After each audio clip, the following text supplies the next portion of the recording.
The diner was bustling with the mid-morning crowd, the hum of conversations blending with the clatter of dishes and the hiss of the coffee machines. Emily had been working there for barely a week, and everything still felt overwhelming. She moved quickly, balancing plates and refilling cups, trying to maintain her composure despite the chaos. The aroma of freshly baked bread and brewed coffee filled the air, mingling with the faint scent of cleaning supplies. She smiled at a regular customer, hoping her nervous energy wasn't too obvious. Emily knew that first impressions mattered, especially in a place where wealthy clients came expecting flawless service.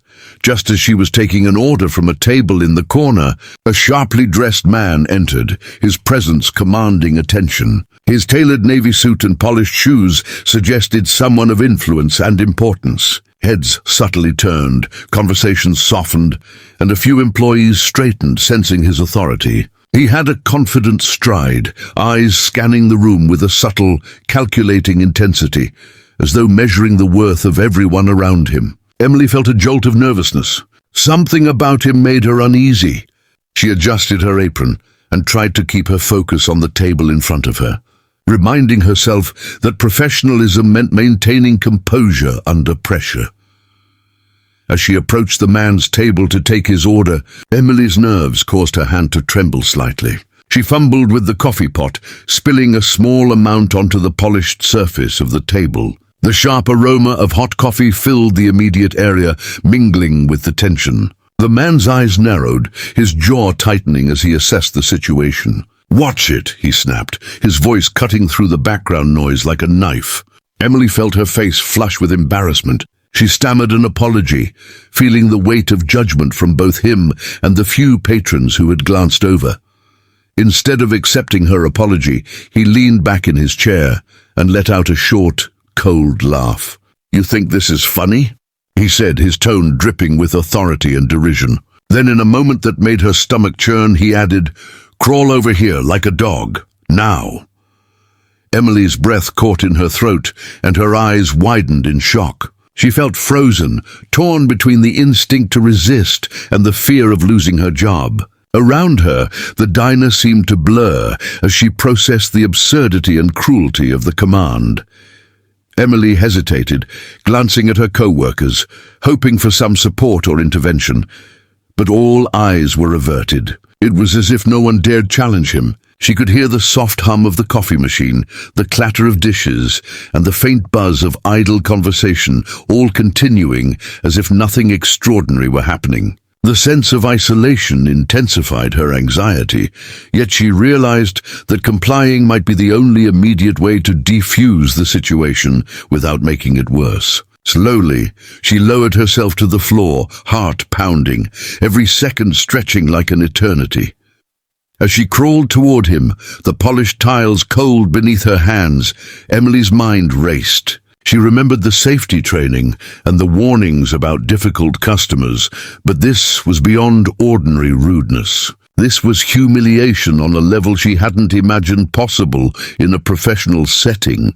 She could feel her dignity slipping away with each hesitant movement, yet a small part of her noticed the way the man's expression flickered with amusement and power. He seemed to thrive on the discomfort he was causing, and it made her realize just how toxic unchecked authority could be. The moment she reached his table, he looked down at her with a smirk, as though her submission confirmed his superiority. Emily forced herself to maintain a calm tone, speaking quietly but clearly, apologizing again while trying to regain a fragment of self-respect. Inside, she felt a mix of anger, shame, and determination. She knew this interaction would haunt her thoughts long after the diner's lunch rush ended. Every movement, every gesture felt like a test she had to endure while maintaining professionalism, despite the personal cost.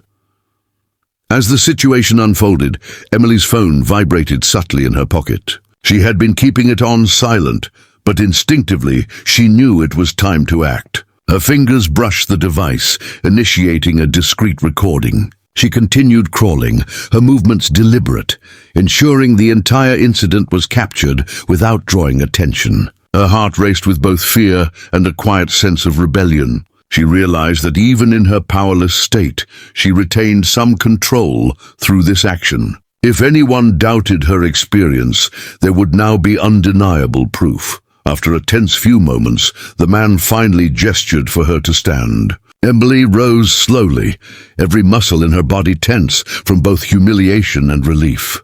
She steadied herself, adjusting her apron and forcing her expression into something neutral. The diners nearby had returned to their meals, largely unaware of the full extent of what had occurred. Her co-workers avoided eye contact, leaving her to process the event alone. Emily exhaled sharply, a mix of relief and frustration flooding her chest. Yet beneath it all, a seed of determination had been planted. She would not let this pass unchallenged. Emily retreated to the back of the diner, the heat from the kitchen lamps making her feel slightly dizzy. She leaned against the counter, phone still in hand, replaying the recording in her mind. The reality of what had just occurred felt surreal, as though she had been trapped in a nightmare that unfolded in broad daylight. She thought about her family, her friends, and the principles she valued: integrity, dignity, and self-respect. The man at the table might have had authority in that moment. But Emily realized that true power lay not in intimidation,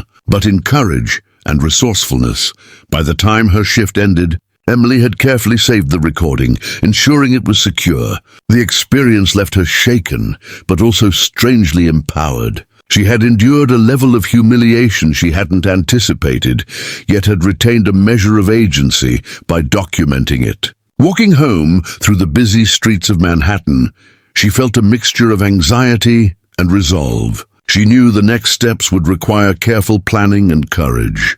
But she also understood that this encounter, as humiliating as it had been, might become a turning point, not just in her career, but in her understanding of personal strength and the importance of standing up to abuse.